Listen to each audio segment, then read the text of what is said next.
আসসালামু আলাইকুম। আমি তানজিল আহমেদ নিলয় রাশিয়ার রোস্টভ থেকে বলছি। আমি বর্তমানে রোস্টভ স্টেট মেডিকেল ইউনিভার্সিটিতে পড়াশোনা করছি। তো আমাকে অনেকেই আপনারা কোশ্চেন করে থাকেন যে ভাইয়া, রাশিয়াতে পড়তে আসতে যাচ্ছি, বাট কোথায় পড়লে ভালো হবে বা কোন স্টেটে যাব, কোন শহরে যাব, এই বিষয়গুলো নিয়ে। তো আজকে আপনাদের সাথে এই বিষয়গুলোই আলোচনা করব যে রাশিয়ার মধ্যে কোন স্টেটে আপনি যেতে পারেন বা কোন শহরগুলোতে গেলে আপনার জন্য সেটা ভালো হবে। কারণ আপনারা জানেন যে রাশিয়া অনেক বড় একটা দেশ এবং এখানে অনেকগুলো টাইম জোন আছে। এবং রাশিয়ার কিন্তু এক এক সাইডে আপনার এক এক রকমের আবহাওয়া, এক এক রকমের যেহেতু ওয়েদার এবং এক এক রকম অঞ্চল।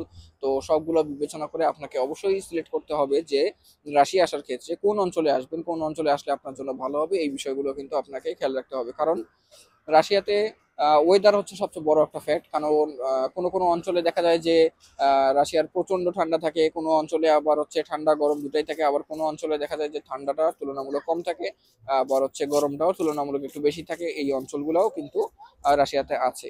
তো অবশ্যই রাশিয়াতে আসার ক্ষেত্রে যেমন ওয়েদার দেখতে হবে, পাশাপাশি দেখতে হবে যে সেই স্টেটে বা সেই শহরগুলোতে কি পরিমাণ মানুষের বসবাস। কারণ রাশিয়াতে এমন অনেক শহরও আছে যেগুলোতে কিন্তু মানুষের বসবাস আসলে খুবই কম। তো এটাও একটা যেমন গুরুত্বপূর্ণ দিক। দেন শহরের আপনার ফ্যাসিলিটিস গুলো কিরকম, কারণ রাশিয়াতে অনেক শহর আছে যেগুলো একদম শুনশান, মানুষ কম, ফ্যাসিলিটিস কম। এই বিষয়গুলো আপনাকে কিন্তু অবশ্যই দেখতে হবে। এরপরে যদি বলি যে আপনি তো অবশ্যই যেহেতু ওয়েদারের দিকটা বিবেচনা করবেন, ফ্যাসিলিটিস কিরকম, সেই শহরের মানুষজন কিরকম। তারপরে আপনাকে সিলেক্ট করতে হবে অবশ্যই ইউনিভার্সিটি। যেই শহরে যেতে চাচ্ছেন সেই শহরে ভালো ইউনিভার্সিটি আছে কিনা বা ইউনিভার্সিটির মান কিরকম, এই বিষয়গুলো কিন্তু চিন্তা ভাবনা করতে হবে। তো এখন যদি বলি যে যেগুলো একদম রাশিয়াতে ভালো ভালো স্টেট বা সিটি যেগুলো রয়েছে, যেগুলোতে আপনারা আসতে পারেন, তার মধ্যে ফার্স্টে আমি আপনাদেরকে সাজেস্ট করবো মস্কোর বিষয়ে।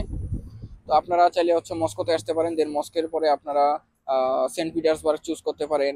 এরপরে আপনারা আমি যেমন আছি রস্টভে, রস্টভ চুজ করতে পারেন। এরপরে আপনারা সামারা চুজ করতে পারেন, কাজান চুজ করতে পারেন। তারপরে আপনারা সারাতভ চুজ করতে পারেন। এরপরে আপনারা আহ ভলগরদ, ভলগরদ যে স্টেট আছে এটাও চুজ করতে পারেন। ওরেল স্টেট আছে, এগুলোও চুজ করতে পারেন। তো আমি চেষ্টা করব এই ভিডিওর নিচেই ডিসক্রিপশনে আমি চেষ্টা করব যে সব সিটি বা স্টেট যেগুলো নাম আমি বললাম সেগুলো অ্যাড করে দেওয়ার। কারণ এই সিটিগুলো আপনাদেরকে এই কারণে সাজেস্ট করলাম যে মস্কো হচ্ছে রাশিয়ার ক্যাপিটাল। মস্কোতে আপনারা ফ্যাসিলিটিস গুলো অনেক ভালো পাবেন। হ্যাঁ, মস্কোতে টিউশন ফির মানটা একটু বেশি হয়, লিভিং কস্ট বেশি হয়, আদার এক্সপেন্স গুলো বেশি হয়, বাট মস্কো, সেন্ট পিটার্সবার্গ কিন্তু অনেক ভালো শহর। এরপরে যদি চিন্তা করেন যে এর তুলনামূলক টিউশন ফিটা কম হবে এবং লিভিং কস্টও কম হবে, তাহলে আপনারা কিন্তু সেক্ষেত্রে রস্টভের দিকেও আসতে পারেন, বা ওরেলের দিকে আসতে পারেন, অথবা আপনারা সামারার দিকেও যেতে পারেন। ঠিক আছে। তো অনেকগুলো সিটি আছে। তো আমি আপনাদেরকে আবার সিটিগুলোর নাম বলতেছি, যেন আপনারা চুজ করার ক্ষেত্রে যে কোন ইউনিভার্সিটিতে কোন স্টেটে যাবেন এগুলোতে সুবিধা হয়। ফার্স্টে আপনারা সিলেক্ট করতে পারেন মস্কো। দেন সেন্ট পিটার্সবার্গ, রস্টভ, কাজান, সামারা, ওরেল, সারাটভ, আহ, ভলগরদ, এই স্টেটগুলো আপনারা কিন্তু সিলেক্ট করতে পারেন। এগুলোতে বাংলাদেশি স্টুডেন্টও মোটামুটি ভালো আছে এবং পড়াশোনার মানও এবং আদার যে ফ্যাসিলিটিস গুলো এই স্টেটগুলোতে অনেক ভালো।